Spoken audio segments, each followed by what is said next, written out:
In his essay, Oscar Wilde discusses the many advantages of socialism. He states that the chief advantage of socialism is that man would start to live for themselves rather than live for others, which is something that lots of people fall victim to. Two major themes in his essay are socialism and individualism, because Wilde thinks that socialism will lead to individualism. Wilde believes that socialism will eliminate private property and convert it into public wealth.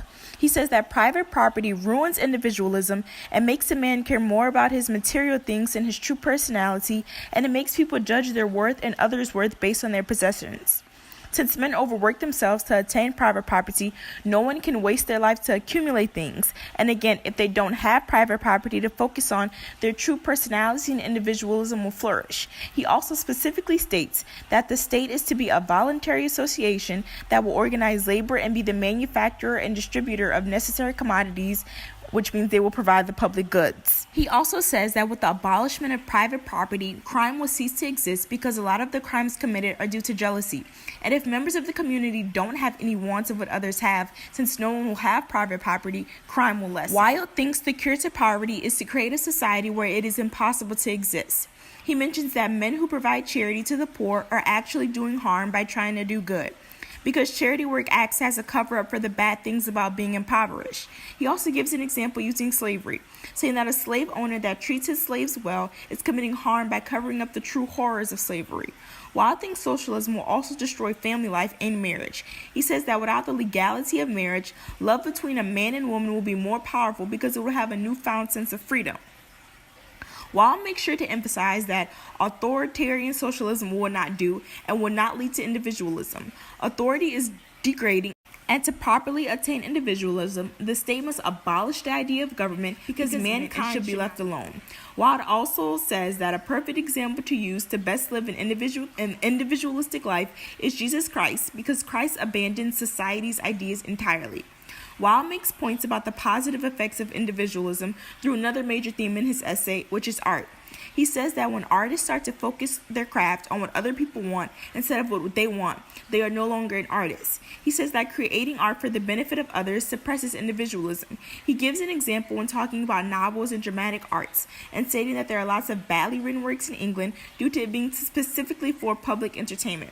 But then he talks about poetry and states that we have been able to have fine poetry in England because the public doesn't read it.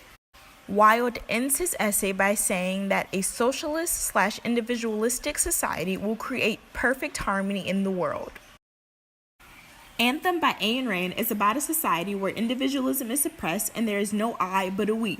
This story is told through the eyes of a man named Equality 72521 as he lives in a world where everyone must be alike and individuality of any kind is considered evil. The main theme of this work is individualism and how important it is to society. In the beginning, Equality is shown living in a totalitarian society where the things he does, his physical state, his knowledge, and even his emotions must be in tune with his fellow brothers and they can't differ, or else he can be subject to punishment. Equality 72521 lives this way until he and his fellow brother International discover a tunnel from the unmentionable times. And in the tunnel, Equality begins to do scientific experiments and make a number of scientific discoveries. Through these discoveries, he starts to gain knowledge, and with that, he starts to gain power. Through his newly acquired knowledge and power, he starts to get personal gain, especially when he discovers light and electricity. After his newfound discovery is rejected by the World Council of Scholars, he realizes that he didn't make these discoveries for the sake of his brothers, but rather for himself, because it's something that he enjoyed and found satisfaction in, which was an emotion that he didn't share with everyone else. Towards the end of the story, Equality discovers the word I and comes to a self-realization that every man in society should be their own selves and should be distinguished from one another, and that every man's mind is their own. Overall, Equality finds that the ego is one of the greatest powers a man can have. Another theme that can be found in this novel is freedom. When Equality first enters the forest, he realizes that he can do whatever he wants and there is no one around to berate him for it. He can roll around and laugh out loud without there having to be a reason for it. He can also eat what he chooses and be on his own time.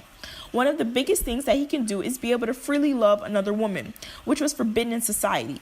Him and Liberty come to discover their feelings for one another and are open to completely express them. Back when they still lived in the city, they were afraid about talking to each other and initiating physical contact. But when they are in the forest, they kiss and speak to each other whenever they please.